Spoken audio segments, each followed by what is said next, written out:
연극 연출가 이윤택 씨. 자, 지금 성폭행을 했다. 신인 주로 연극 배우들을 상대로 그렇게 한 것 같죠? 이게 지금 국민적 굉장히 공분을 사고 있는 것 같습니다. 근데요, 얼마 전에 황 의원님, 어젠가요? 어제? 그 기자회견한 게? 네, 그렇죠. 그제죠. 예. 이윤택 연출가가 시청자 여러분 그제 왜 기자회견한 거 기억하시죠? 막 이렇게 잘못했습니다. 막 기자회견했는데 이 뉴스 접하시고 아마 지금 이 모습이에요. 이게 그제 이제 기자회견을 한 거거든요. 나름 또 해명도 하고요. 사실 저는 무늬만 사과가 아니었나 싶은 생각도 드는데 저런 자리를 마련한 것조차도 황 의원님 쇼한 거 아니냐 이런 또 지금 지적이 나오고 있다는데 저게 근거가 있는 얘기입니까? 어떤 내용입니까? 글쎄요, 지금 나오는 거에 의하면은, 예. 연예 단거리 패 배우 겸 연출자라는 분이 이제 폭로를 했다고 하는데, 예. 거기에 의하면은 저거를 갖다가 미리 리허설까지 하고. 아니, 저 지금 기자회견하는 저 모습을 리허설까지 했다는 거예요? 그래서 그때 이제 극단 대표 한 명이 선생님 표정이 불쌍하지 않아요. 그렇게 하시면 안 돼요. 그러니까. 예. 이건 어떠냐면 불쌍한 표정도 연습을 했다는 건데, 참 그걸 보면서 저는 두 가지를 느꼈습니다. 하나는 정말 저래서 될까 하는 그 원론적인 얘기하고, 두 번째는 이게 아니 그래도 당대 최고의 연출가였던 분이 저렇게 유치한 연출을 다시 하는가. 예. 그러면서 결국은 했던 것은 또 하나의 연극을 만든 거 아니었는가. 이런 생각이 가슴이 답답하더라고요. 예. 사실 저런 문제는 진짜 진정성으로 대도 진짜 될까 말까 한 건데, 예. 그걸 다시 한편의 연극, 그것도 어설픈 연극을 시도했다고 하면은 정말 이거는 끓는 물에다가 다시 이렇게 기름을 붓는 꼴이 되지 않았는가 싶습니다. 시청자 여러분 어떻게 생각하세요? 그러니까 극단 대표 데려다 놓고요. 이윤택 씨가 야, 나 저 기자회견 할 건데 우리 리허설 좀 해보자 한 다음에 표정을 지니까 불쌍해 보이지 않았던 모양이죠. 그러니까 극단 대표가 이윤택 씨한테 아주 불쌍한 표정 좀 줘보세요. 나름 또 이렇게 연기를 했겠죠. 이렇게 하면 되겠니? 이거 다 각본 짜가지고요. 리허설하고 기자회견 했다는 겁니다.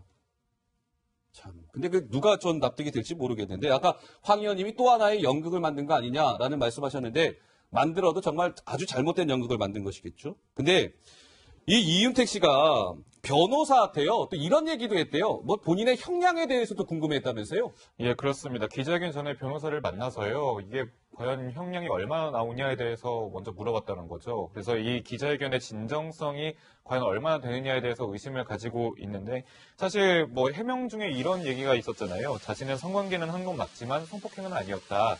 근데 이게 사실 자신의 그런 행동이 물리적인 그런 폭력은 없었다라고 이제 주장하고 있는 건데, 사실 권력과 강제에 의해서 성관계를 가져도 성폭행이 될 수 있습니다. 예. 그렇기 때문에 본인도 이 사실을 알지만 해명을 할 때는 성폭행이 아니다라고 이제 해명을 했던 것 같은데, 우선 이 변호사한테도 이제 여러 가지 가능성을 얘기했겠죠. 성폭행이라고 했을 때는 얼마 나오고 성추행은 얼마에 그치냐 이런 얘기를 했을 텐데, 예. 참 진정성이 좀 떨어진다라고 지금 벌써부터 비난 여론이 좀 일고 있습니다. 진정성 떨어져도 한참 떨어지는 거죠.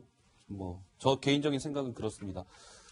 시청자 여러분들 어떻게 생각하실지 모르겠습니다만, 전 그렇고요. 근데 이게 보면, 지금 이윤택 씨가 포함되어 있던 데가 연희단 거리패라는 곳이잖아요. 근데 이 연희단 거리패에 소속돼 있었던 출신 배우들이 추가 폭로에 계속 나오고 있다면서요? 네, 그러니까 이윤택 연출가의 어떤 위세가 얼마나 이제 기세등등했는지 그 얘기를 하고 있는 건데, 지금 보시는 이제 곽도원 배우인데요. 이제 연극을 그만두고 영화계로 가게 된 이유를 이제 과거 인터뷰에서 저런 식으로 얘기를 했었습니다. 선배들 안 들어서 극장에서 쫓겨났다 이렇게 얘기를 하면서, 이윤택 대표가 연극계에서 가장 높은 사람이라서 이윤택 대표가 저놈 잘나 이러면은 잘리는 정도의 힘을 가진 분이다 이런 식으로 그 당시에 이제 감독으로서 위세가 너무 대단했다 이런 것들을 증언하는 말들이 계속해서 이어져 나오고 있습니다. 예.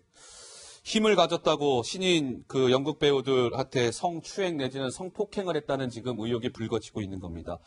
근데 이번 이윤택 씨 이 논란이요, 여의도 정치권에게까지 지금 번진 양상인데 이건 왜 그런 겁니까? 네, 저희 정치데스크가 이제 이 이슈를 다루는 그런 이유기도 한데요. 네. 자, 이제 이윤택 전 감독, 그리고 얼마 전에 이제 미투 운동을 촉발시켰던 고은 시인 같은 경우도 사실 어떻게 보면 진보 진영 인사라는 얘기가 있었고, 사실 민주당 인사들이 이제 거론을 한 적이 좀 있었습니다. 그래서 이제 이것에 대해서 민주당이 너무 적극적으로 안 나온다고 보수 야권이나 그 야권에서는 좀 밝히고 있는 거죠. 예. 이렇게요. 이제 민주당은 성폭력 가해자도 좌우 여야를 구분하느냐라고 이제 목소리를 높이고 있고, 예. 안태근 전 검찰국장 있지 않습니까? 보였던 그 적극성이 이윤택에 대해서는 현장에는 전혀 보이지 않는다면서 목소리를 계속 높이고 있는 상황인 겁니다. 예.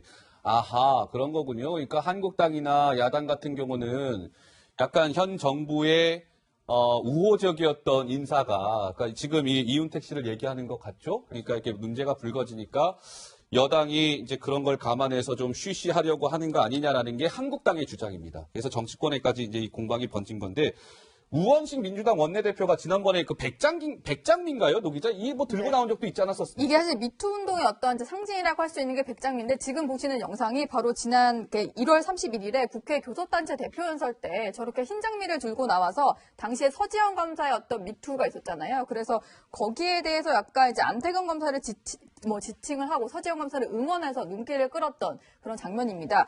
그래서 저 장면이 사실 민주당에서의 어떤 미투가 정치권으로 확산되는 그런 분위기를 조성하기도 했는데 지금은 침묵을 하고 있잖아요. 그래서 여기에 대해서 한국당이 맹공세를 펴고 있는데 이런 얘기를 장제원 수석 대변인이 했습니다.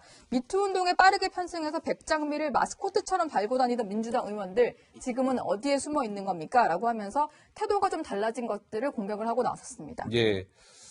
그렇군요. 이윤택 연출가가 2012년 대선 당시에 문재인 대통령 지지 찬조 연설을 했던 바가 있네요. 저희가 좀 보니까.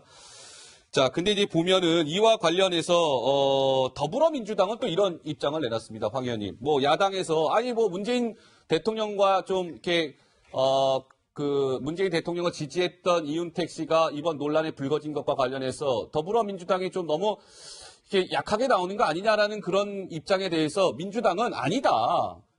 정쟁을 만들기 위한 정치 공세에 불과하다. 뭐 모든 미투 운동에 대해서 논평을 내야 하는 건 아니지 않느냐 이런 입장을 보이고 있습니다. 근데 이제 이 문제는 이제 어떤 시각에서 보느냐 문제인데요. 이게 과연 이제 이윤택이라고 하는 개인의 한 명의 일탈인가? 예. 아니면은 그동안에 이제 그렇게 전 정권에서 얘기하는 적폐를 얘기하면 문화계에 쌓였던 적폐가 저런 방향으로 터진 것이 아니냐라는 문제인데요. 만약 후자 입장으로 보면은 바로 소위 말하는 진보 진영에서 계속 정치 권력과 경제 권력을 비판하고 그 정치 권력과 경제 권력을 이용해서 뭔가 이렇게 갑질하는 거를 욕해왔는데요. 네. 바로 이것이야말로 지금 이윤택 씨 한 명의 문제가 아니라 지금 고은신이라든지 지금 나오는 거 보면은 바로 문화 권력. 사실상 문화계에서 제왕, 황제, 심지어는 사이비 종교 교주 같은 권력을 휘두르는 사람들이 권력 행위를 보였다는 거죠. 예. 근데 거기에 대해서 만약에 침묵을 하고 있다면은 이건 같은 편이기 때문에 봐준다는 비판을 받을 소지가 전 충분히 있다고 봅니다. 예. 그리고 이제 아까 강 기자님께서 잘 말씀하신 것처럼 폭력을 사용 안 했다고 하는데 전 개인적인 물리적인 폭력보다도 더 무서운 바로 권력을 이용한 폭력이거든요. 구조적인 폭력을 사용한 행위거든요. 예. 그렇기 때문에 바로 이제 이번 문제는 진짜 진보다 보수다 여다 예. 야다 할 거 없어요. 이런 문제는 이번 기회에 진짜 한번 해주고 그다음에 폭로하고 그다음에 다시는 이런 일이 벌어지지 않는 그런 계기를 마련했으면 좋겠습니다. 참고로 말씀드릴 거는요. 민주당이 그래서 어제 오후 늦게 논평을 내기는 냈습니다. 안 낸 건 아닙니다. 시청자 여러분. 논평 냈고요. 철저한 수사와 함께 엄중한 처벌이 필요하다는 논평을 냈다는 사실까지 말씀드리겠습니다.